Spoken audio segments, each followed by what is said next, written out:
जिस तरीके से उनका ट्विटर पे पोस्ट आया है जहां पे वो कह रहे हैं we allow India to buy Russian oil for 30 days का विंडो पीरियड दिया है। सबसे पहला सवाल तो मन में हर एक देशवासी के उठेगा, why will US tell us what to buy and what not to buy? कब से हमने अपने अधिकार क्षेत्र यूएस के हवाले कर दिए हैं? ये हमारे देश के जो नेशनल स्ट्रेटेजिक इंटरेस्ट है, नेशनल इंटरेस्ट है, स्ट्रेटेजिक ऑटोनॉमी की बात करते हैं हमारे सरकार, और बात करती हैं कि एनर्जी सिक्योरिटी को लेकर वो टोटली इंडिपेंडेंट डिसीजंस लेंगे। हमने क्यों अपने घुटने टेक दिए हैं यूएसए को एक ट्रेड डील के पीछे? एक ट्रेड डील जो ट्रेड डील है वो भी एक अनफेयर ट्रेड डील है, अनइक्वल टर्म्स पे हुई है, जहां पे हमने $500 बिलियन का कमिटमेंट दिया है, उनकी तरफ से कोई कमिटमेंट नहीं आया है।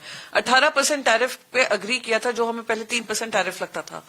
आपने रशियन ऑयल खरीदने का इनकार कर दिया क्योंकि यूएस आपसे चाहता था। अब यूएस हमें बता रहा है कि क्या खरीदेंगे क्या नहीं खरीदेंगे। और अगर आप टोन एंड टेनर उस ट्वीट का पढ़ेंगे, वो बिल्कुल ऐसा दिखाता है कि भारत तो उनकी एक कॉलोनी बन चुकी है।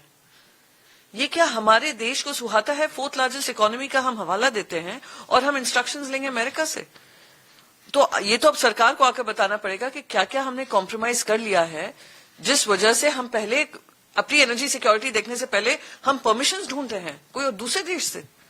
I think this is very unfortunate development, and the government of India should come and clarify to the country and in the parliament. Opposition लगातार ईरान को लेकर भी सरकार को घेर रहा है कि ईरान को लेकर भी जो स्टैंड होना चाहिए था सरकार का वैसा नहीं रहा। जो इंडिया और ईरान के रिलेशनशिप रहे हैं और इंडिया यूएस के रिलेशनशिप रहे हैं, इंडिया ईयू के रिलेशनशिप रहे हैं, independent of any push and pulls होते थे और without India taking stances in the interest of national security and national sovereignty. और यूनाइटेड नेशंस का चार्टर भी कहता है कि हर देश का सॉवरेनिटी का सम्मान करना चाहिए। जिस तरीके से वॉर डिक्लेयर किए बगैर वॉर हो जाती है, चलिए मैं पूरा मान लूं कि जो वो रेजीम थी, फैशिस्ट रेजीम थी, एंटी नेशनहुड का जो यूएन का जो आइडिया है कि सबको साथ में मिलकर रहना है, उसके खिलाफ थी, महिलाओं के खिलाफ थी। पर एक वो सॉवरेन नेशन था जिसपे अटैक किया गया रातों रात without any declaration of war. दूसरी बात, जो जिनकी मौत हुई वो सिर्फ एक जो वहां के सुप्रीम लीडर नहीं थे, अली खमेनी जी, वो स्पिरिचुअल लीडर हैं शिया कम्युनिटी के। 4th लार्जेस्ट जो शिया कम्युनिटी है हमारे देश में रहती है। तो इंडिया और ईरान के इंटरेस्ट आज के नहीं है, सेंचुरीज के हैं। उनने क्या कहा, किस समय पर कहा, क्यों कहा, पर हमारे रिलेशंस ऑनगोइंग थे। हम वहां से तेल खरीदते थे, तेल खरीदना बंद किया क्योंकि यूएस ने सैंक्शंस लगा दिए। हम वहां पे हमारा चाबहार पोर्ट पे इन्वेस्टमेंट था, वो हमने वापस पीछे खींच लिया क्योंकि यूएस का दबाव है। अब यूएस रातों रात उनके यहाँ पे जाकर उनके टॉप लीडरशिप की मौत हो जाती है और हम उस पर एक मैसेज भी ना व्यक्त करें, ये कहां तक सही था? मेरा मानना बस यही था कि कंडोलेंस की अपनी नेशनल सॉवरेनिटी को ध्यान में रखते हुए, अपने इंडिपेंडेंट इंटरेस्ट को ध्यान में रखते हुए, अपने इंडिपेंडेंट रिलेशनशिप्स को ध्यान में रखते हुए हमें ये काम करना चाहिए। और वही फिर कल हमने देखा कैसे फॉरेन सेक्रेटरी इसी दबाव के चलते ईरान एम्बेसी में पहुंचे, उन्होंने कंडोलेंस बुक पे साइन किया है और फॉरेन मिनिस्टर ने ईरान के फॉरेन मिनिस्टर से बात की है।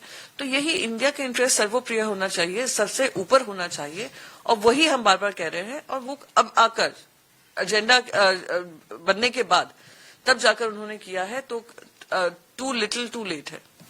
ममता बनर्जी जो है एसआईआर को लेकर धरने पर बैठ गए हैं। दूसरी तरफ जो गवर्नर के इस्तीफे की बात है उस पर भी वो कह रही है कि केंद्र का दबाव है जिस कारण से उन्होंने इस्तीफा। एक तो रातों रात गवर्नर्स चेंज हो जाते हैं, यहां से वहां, वहां से यहां, सब ट्रांसफर हो जाते हैं। एक तो गवर्नर्स भी अनफॉर्चुनेटली एक पपेट बनकर रह गए हैं। सरकार कहेगी उठ तो उठ जाते हैं, वो कहेंगे रिजाइन करो, रिजाइन कर देते हैं।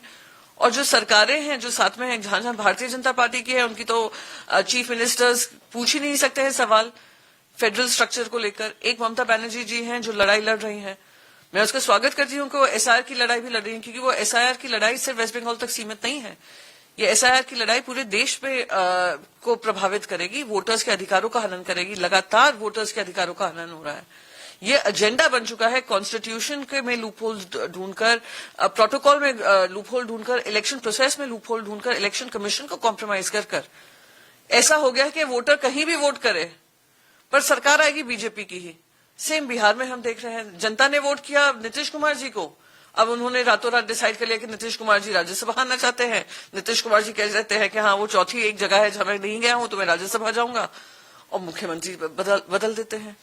गवर्नर्स बदलना, मुख्यमंत्री बदलना, पार्टियों को तोड़ना, संविधान को दरकिनार करना, इलेक्शन कमीशन को कॉम्प्रोमाइज करना और एसआईआर के तहत ब्लेटेंटली लोगों को वोटर लिस्ट से हटाना, उसकी लड़ाई ममता जी लड़ रही हैं और हम सब उनके साथ समर्थन करते हैं। ये एजेंडा हम देशवासियों का है, देश के लिए है, देश के हित के लिए है। हम आपके सवाल, भारत ने कल इंग्लैंड को जिस तरह से हराकर फाइनल में अपनी जगह बनाई है, मैं इंडियन क्रिकेट टीम को बधाई देती हूं। मैं क्रिकेट देखती नहीं हूं तो ये तो मुझे भी खबर मिली है, but many congratulations to all of them and I wish जो फाइनल्स है उसमें हम विजयी होंगे और जो मैच है वो एक इंटरेस्टिंग मैच होगा, दिलचस्प मैच होगा और हम उसमें विजयी होंगे। हमारी इंडियन क्रिकेट टीम स्ट्रांग है और स्ट्रांग बनी रहेगी, यही उम्मीद है, यही अपेक्षा है। All the best wishes to the Indian cricket team.